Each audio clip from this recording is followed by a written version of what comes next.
23 سال میں قرآن مجید تدریجاً نازل ہوا ہے۔ یہ کسی انسان کا کلام نہیں بلکہ یہ خالق انسان کا کلام محسوس ہوتا ہے۔ یعنی جیسا کلام عربی زبان میں فصاحت و بلاغت کے اعتبار سے قرآن مجید ہے، اس کے مثل اور اس کے نظیر کلام عربی زبان میں کوئی اور نہیں پایا جاتا۔ صحیح عقیدہ آسان زبان میں۔ اعوذ باللہ من الشیطان اللعین الرجیم، بسم اللہ الرحمن الرحیم۔ نبی کریم صلی اللہ علیہ وآلہ وسلم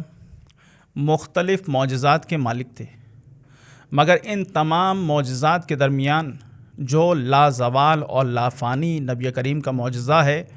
وہ قرآن مجید کی صورت میں موجود ہے۔ اس کا فلسفہ کیا ہے؟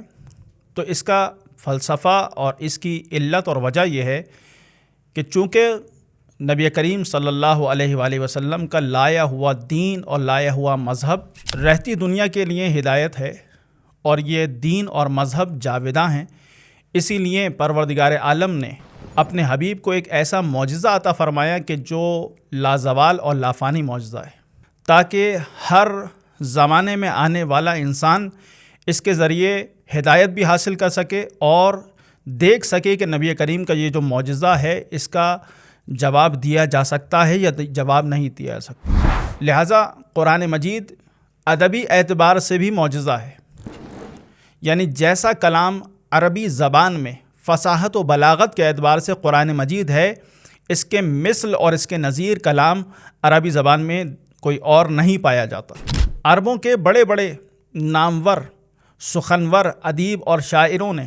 جب قرآن مجید کی تلاوت کو نبی کریم صلی اللہ علیہ وآلہ وسلم کی زبان مبارک سے سنا تو اس کے سامنے سر تسلیم خم ہو گئے۔ جیسا جب ولید بن مغیرہ جو بہت بڑا شاعر ادیب اور سخنور تھا، اس نے نبی کریم کی زبان سے قرآن مجید کی آیات کی تلاوت کو سنا تو یہ کہنے پر مجبور ہوا کہ ایسا کلام میں سن رہا ہوں کہ جو نہ کوئی انسان لے کر آ سکتا ہے اور نہ جنات ایسا کلام لے کر آ سکتے ہیں۔ اس کلام میں خاص مٹھاس اور زیبائی پائی جاتی ہے۔ یہ کسی انسان کا کلام نہیں بلکہ یہ خالق انسان کا کلام محسوس ہوتا ہے، اور یہ ایک ایسا ماورائی کلام ہے کہ جس کا ہرگز مقابلہ نہیں کیا جا سکتا۔ ولید بن مغیرہ ہی کی طرح ربیعہ اور طفیل جیسی نامور ادبی شخصیات نے بھی اسی طرح سے قرآن کی فصاحت و بلاغت کا اعتراف کیا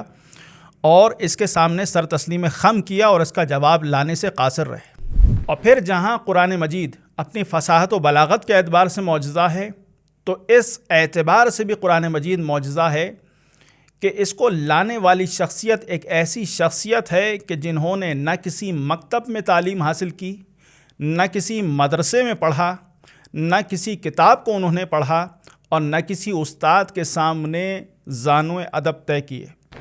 سورہ مبارکہ عنکبوت کی آیت نمبر 48 میں پروردگار عالم ارشاد فرما رہا ہے کہ نہ تو اے میرے حبیب آپ نے اس سے پہلے کسی کتاب کو پڑھا اور نہ ہی آپ نے اپنے دست مبارک سے کچھ لکھا، کہ اگر آپ ایسا کرتے تو اہل باطل شک اور شبہ میں پڑ جاتے۔ لہٰذا نبی کریم صلی اللہ علیہ وآلہ وسلم کی ایسی شخصیت کہ جنہوں نے کسی کی شاگردی نہیں کی، کسی مکتب اور مدرسے میں تشریف نہیں لے کر گئے، ایک ایسا فصیح و بلیغ کلام لے کر آئے کہ جس کا مقابلہ کرنے سے ساری دنیا عاجز ہے۔ اس اعتبار سے خود یعنی لانے والی شخصیت کے اعتبار سے بھی قرآن مجید معجزہ ہے۔ ایک اور جہد کہ جس کے اعتبار سے قرآن مجید معجزہ ہے وہ یہ ہے کہ 23 سال میں قرآن مجید تدریجاً نازل ہوا ہے، یعنی مختلف شرائط میں، مختلف مواقع پر، مختلف حالات میں، یعنی کبھی جنگ کی صورت ہے تو کبھی صلح کے حالات ہیں، کبھی حضر کی کیفیت ہے تو کبھی سفر کی کیفیت ہے، مگر اس سب کے باوجود اس 23 سال میں نازل ہونے والے قرآن مجید کے مکمل کلام میں کہیں آپ کو کوئی تضاد نہیں ملتا، اور اس قرآن کا ان تمام مختلف حالات کے باوجود تضاد سے خالی ہونا اس بات کی دلیل ہے کہ قرآن مجید معجزہ ہے۔ لہٰذا جب گفتگو کرنے والے شخص کی گفتگو کو دیکھا جاتا ہے تو ممکن ہے کہ اس کی گفتگو میں تضاد پایا جائے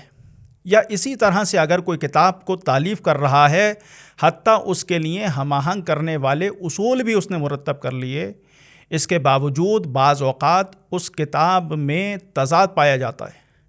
لیکن اگر ہم قرآن مجید کو دیکھتے ہیں تو قرآن مجید میں اس 23 سال کے باوجود کہیں ہمیں تضاد نظر نہیں آتا۔ لہٰذا قرآن مجید کو اگر دیکھا جائے تو یہ اپنی فصاحت و بلاغت کے اعتبار سے، پھر نبی کریم صلی اللہ علیہ وآلہ وسلم کے اعتبار سے، اور خود اس کلام کے اندر تضاد نہ پائے جانے کے اعتبار سے قرآن مجید ہمیں ہر اعتبار سے معجزہ نظر آتا ہے۔